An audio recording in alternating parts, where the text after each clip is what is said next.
நண்பர்களே வணக்கம். மார்க்சிய லெனினிய ஆய்வு பள்ளியின் சார்பாக இந்த காணொளி வெளியிடப்படுகிறது. ஏகாதிபத்தியங்களுக்கு தங்களுடைய பொருளாதார நெருக்கடிகளை தீர்த்துக்கிறதுக்கு போரை தவிர வேறு வழி இல்லை என்று லெனினிசம் சொல்கிறது. அதற்கு காரணம் ஏகாதிபத்திய முதலாளித்துவ பொருளாதாரத்தில் பெரும்பான்மையான மக்கள் உழைப்பானது அந்த மக்களிடம் வராமல் அந்த பலன் ஒரு சிறிய கூட்டத்தின் கையில் போய் குவியுது. இதனால் மக்களினுடைய வாங்கும் சக்தி குறைஞ்சி ஒரு பெரிய மந்த நிலை என்பது பொருளாதாரத்தில் ஏற்படுது.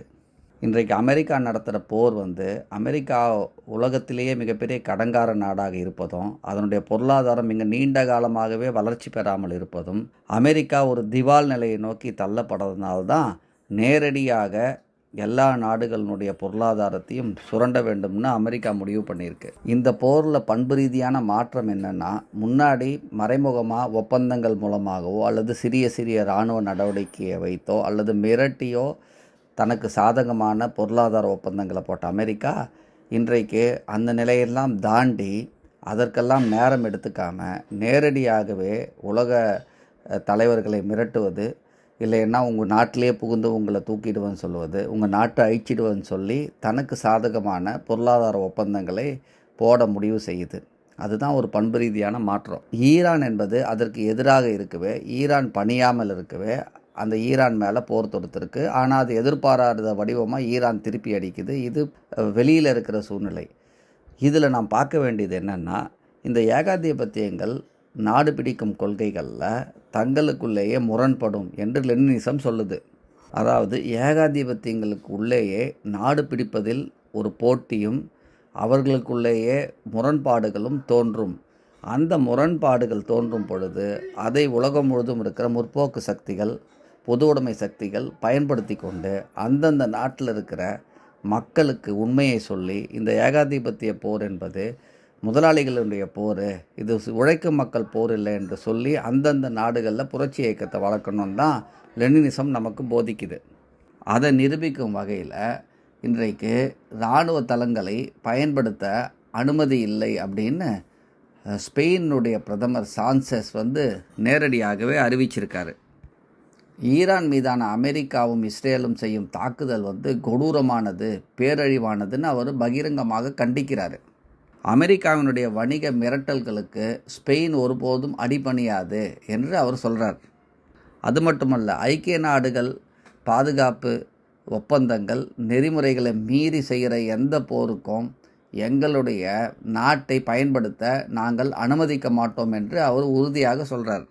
அவர் தெளிவாக சொல்கிறாரு, ஸ்பெயினின் அரசியல் நிலைப்பாட்டை 3 வார்த்தைகளில் சுருக்கலாம்: போருக்கு ஒப்புதல் இல்லை, நோ டு வார். அவர் சொல்கிறாரு, யாரோ ஒருவரின் பழிவாங்கும் மிரட்டலுக்கு பயந்து உலகிற்கே தீங்கு விளைவிக்கக்கூடிய தங்களது மதிப்புகள் மற்றும் நலன்களுக்கு எதிரான ஒரு விஷயத்தில் ஸ்பெயின் ஒருபோதும் உடந்தையாக இருக்காது என்ன அவர் சொல்கிறார். அவர் மேலும் சொல்கிறாரு, அரசாங்கங்கள் மக்களின் வாழ்க்கையை மேம்படுத்தவே இருக்கின்றன, மோசமாக்க அல்ல. உடனே ஸ்பெயினுடனான வணிக ஒப்பந்தங்கள் அனைத்தும் நிறுத்தப்படும்னு ட்ரம்ப் மிரட்டுறாரு. ஆனால் அதற்கெல்லாம் அவர் அசரவில்லை. வணிக உறவுகளில் எந்த மாற்றமும் சர்வதேச சட்டத்திற்கு உட்பட்டு நடக்கணும்னு ஸ்பெயின் சொல்லுது. ஸ்பெயின் தன்னுடைய நிலைப்பாட்டை மாற்றிவிட்டது, அமெரிக்கா சொல்வதை ஒப்புக்கொண்டதுன்னு வெள்ளை மாளிகை செய்தி தொடர்பாளர் கரோலின் லெவிட் பரப்பிய பொய்யை ஸ்பெயினின் வெளியுறவுத்துறை அமைச்சர் அல்பாரஸ் உடனடியாக மறுத்தார். ஸ்பெயினின் அரசியல் நிலைப்பாட்டில் ஒரு கமா கூட மாறவில்லை என்று அவர் திட்டவட்டமாக சொல்லியிருக்கார். அவர் சொல்கிறார், வரலாற்றிலிருந்து கற்க வேண்டிய பாடம் என்னவென்றால், ஈராக்கினுடைய படையெடுப்பில் என்ன தவறுகள் நடந்தது, அதை மீண்டும் செய்யக்கூடாதுன்னு அவர் சொல்கிறார். அது மட்டுமல்ல, பெரும்பாலான பெரும் போர்கள் தவறான கணிப்புகள் மற்றும் எதிர்பாராத சூழ்நிலைகளால் கட்டுக்கடங்காமல் போகும் என்று வரலாறு கற்பிப்பதாக அவர் சொல்கிறார். லட்சக்கணக்கான மக்களின் எதிர்காலத்தில் உயிரை பணயம் வைத்து யாரும் ரஷ்யன் ரூலட், அந்த மரண சூதாட்டம் விளையாட முடியாது என்று அவர் சொல்கிறார். அவர் மேலும் சொல்கிறாரு, நாம் அனைவரும் சேர்ந்து இந்த வன்முறை நிறுத்தத்திற்கு கோரிக்கை வைக்க வேண்டும். ஐநா சாசனத்துடன் சர்வதேச சட்டத்துடன் நாங்கள் உறுதியாக நிற்கிறோம் என்று ஸ்பெயின் அறிவித்து விட்டது.